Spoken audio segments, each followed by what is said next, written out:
The Earth Sanctuary 500-Year Plan, Designing with Nature. Hi, I'm Chuck Pettis, spiritual land artist, owner, and creator of Earth Sanctuary. Today I'd like to tell you about the Earth Sanctuary 500-Year Plan to create an old-growth forest. I've been in the marketing and branding business my entire career. I've done many branding projects with nonprofit environmental organizations to help them protect the environment for future generations. Rather than worry about all of Earth's environmental problems that I have no control over, I decided to take personal responsibility to enhance biodiversity by creating and executing a 500-year plan to create an old-growth forest, while at the same time creating inspiring and unique artworks for personal renewal and spiritual growth. Right after I purchased the 72-acre Earth Sanctuary property, I assembled a world-class team of experts in ecology, restoration, landscape design, forest planners, and feng shui.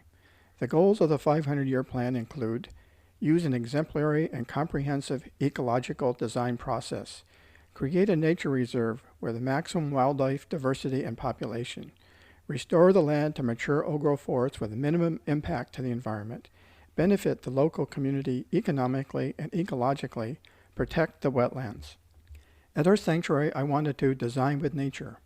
When I did research on how to do this, I couldn't find any how-to resources.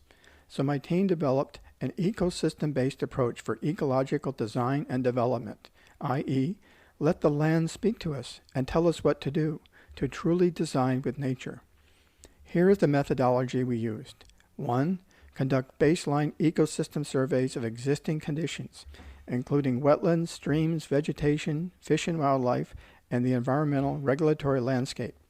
2. Conduct a reference ecosystem survey of South Whidbey State Park, the only old-growth forest still intact on Whidbey Island, to serve as the basis for ecological restoration, design, and landscaping.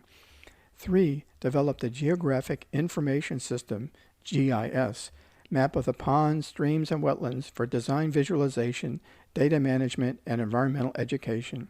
4. Develop the ecological restoration design based on the baseline ecosystem survey and reference ecosystem survey. And 5. Design of site roads and paths. We developed separate plans for riparian vegetation restoration around the 3 ponds, native plant restoration, and forest restoration.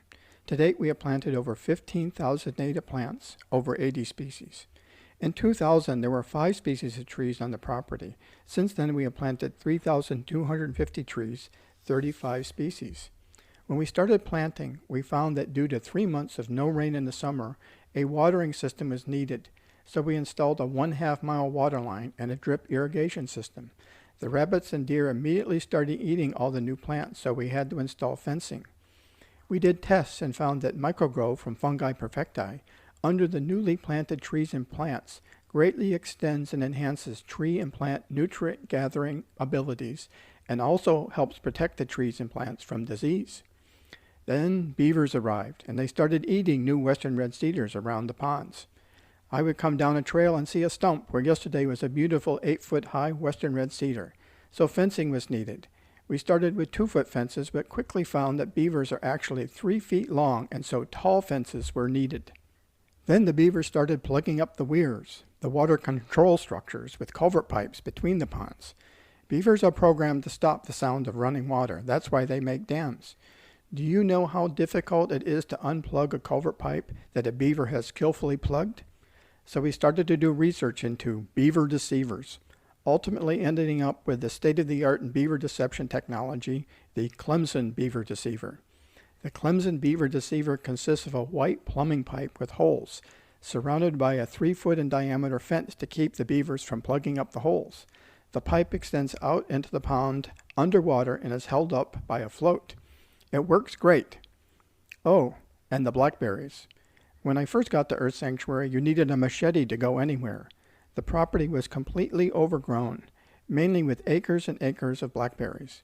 We started removing them by hand, then moved to hedge trimmers, weed eaters, and a munching machine that turns blackberries into mulch. Note, the blackberries grow back unless you remove the root balls or regularly cut them back with a lawnmower.